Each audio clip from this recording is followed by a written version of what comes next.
add in to your design. And if we go back to essential graphics here again and then go to browse, what you'll notice is there's a few different things built in. Some of them you might want to use, so things like these clean squares. If you put them on top of something,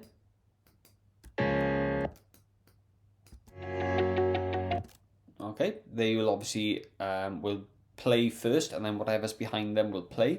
Or what you can do is if you move everything, so let's say for our argument's sake we shift everything over, so let's shift everything over like that. So all I did there was I clicked on the move tool here, this one, and I clicked on one, and what that does is shifts everything over, because I just want to show you this. What we can do is if we click on the essential graphics, let's go to browse, let's add this in right at the start. Okay, so it plays that little graphic there very quickly for us. Now the reason why it plays with nothing behind and black is because we haven't actually got anything here.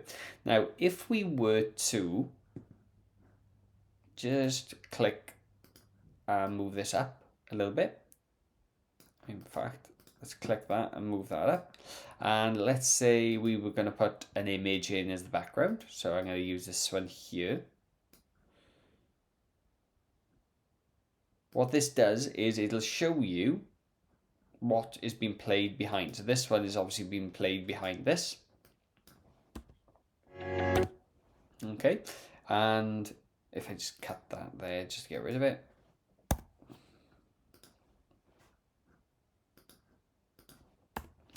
What this does is it allows me then to put something behind it before it plays. Now you might decide that you don't want to do that, and that's absolutely fine. Let's delete both of these. You might just want to start with a simple graphic, or you might just want to start with some text. Again, if I just drag some text in here, and let's just drag the timeline back, so this text will just come up and just be present before anything else then is added in.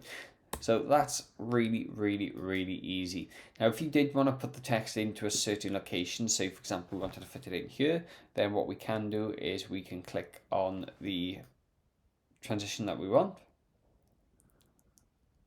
and try and add it in. Be very careful. Oh, look what's going to happen if I leave go. What it's done is overwritten this entire thing, and this is something you've got to be very careful about with Final Cut Pro. With Adobe Premiere Pro.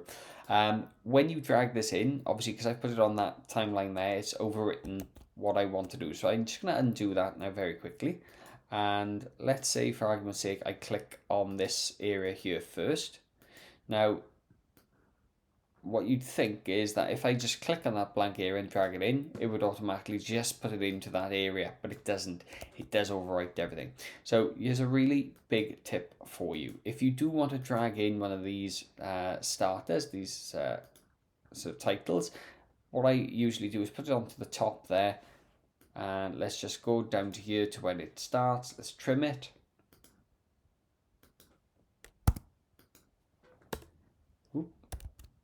Wrong one. And then you can just move that down then to the start, and you'll be away to go. Okay. Now, as we saw earlier, you can see this one fades in. All right, so you might actually not want that faded. That's fine. We can get rid of that as well. So this starts, let's see, for about there. And then we can just basically look at how it comes in. Okay, but obviously I'm dealing now with like half a second here, which is way too quick for a title. You're never going to read that. But the purpose of this is just to show you how to add titles in. So if you click on the essential graphics, have a little look through. You might find something you really like. If you want to put a nice little image in as the background and then put the text on top, obviously you are more than welcome to do that, and that might look pretty nice depending on what you make. If you are going to make something, remember, please make it in Photoshop.